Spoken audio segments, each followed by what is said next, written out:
Guys, এই যে এখন আমি সেই বৌদ্ধবিহার পার করে এই যে এক একটা কোন সভ্যতার উপর যে দাঁড়িয়ে আছে বলতে পারি না।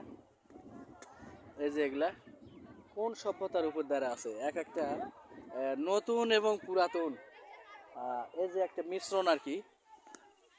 এই মিশ্রণের উপর নির্ভর করতেছে। সম্ভবত এই এই উত্তর দিকের যে গেটগুলো দেখতে পাচ্ছেন, এই যে উঁচা জায়গাটা, এটাই হলো মূলত পাহাড়পুর যে বৌদ্ধ বিহার। এখান থেকেই ঢোকার আর কি মূল মূল গেট আর কি, মূল দরজা যাকে বলা হয়। এই দিক দিয়েই আগে আগে ঢোকা হতো, এই দিকটাই। আর এগুলা এই যে কক্ষগুলো দেখতেছেন, এই যে পাটাতন, এই পাটাতনগুলো মূলত একটি কক্ষের দরজার মতো ব্যবহার করা।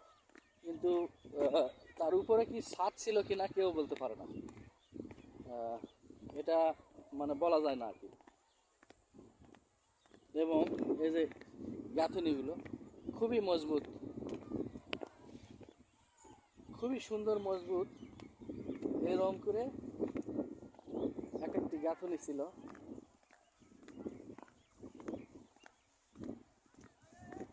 জানি না এত সুন্দর করে কিভাবে কতদিনে কত ইট আর কত টাকা যে লাগছে সেটা বলা দুষ্কর। এই যে এক একটা,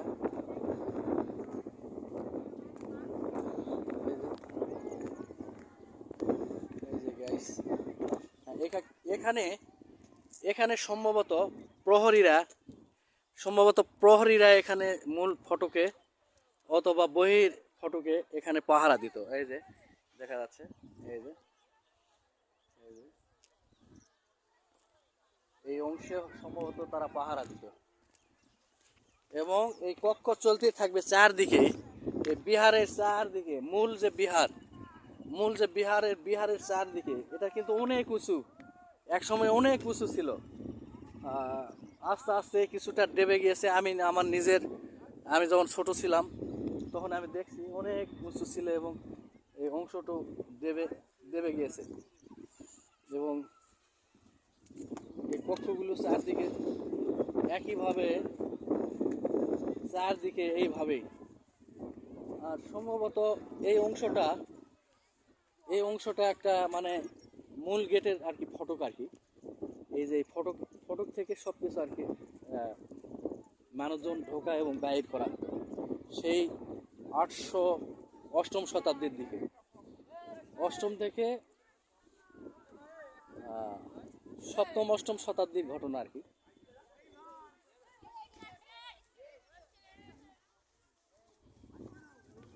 এই যে এটা মূল অংশ,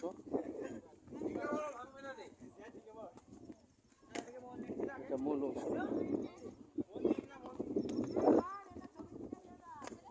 এটা মূল অংশ। এবং এই যে ইটেগুলো পাটাতন দেওয়া, এখানে একটা পাটা দাগ করাও আছে। এই পাথরগুলো, এই যে পাথর পাথর চারদিকে পাথর। জানি না এই পাথরগুলো কি জন্য এখানে দেওয়া আছে। এটা একটা মূলত দরজা, এই দরজাতেই পাথরগুলো দেওয়া আছে।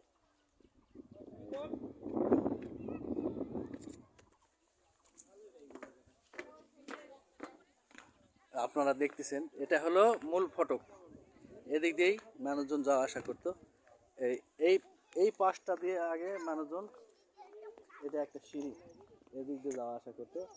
মূল ফটক ওই যে আপনারা দেখতেছেন, এদিক দিয়ে সোজা এই রাস্তা ধরে ওদিক দিয়ে যাওয়া আসা করতো মানুষজন। এই যে মূল এই দরজা দিয়ে এদিক দিয়ে ঢুকতো, আর এই দিক দিয়ে বের হয়ে চলে যেত।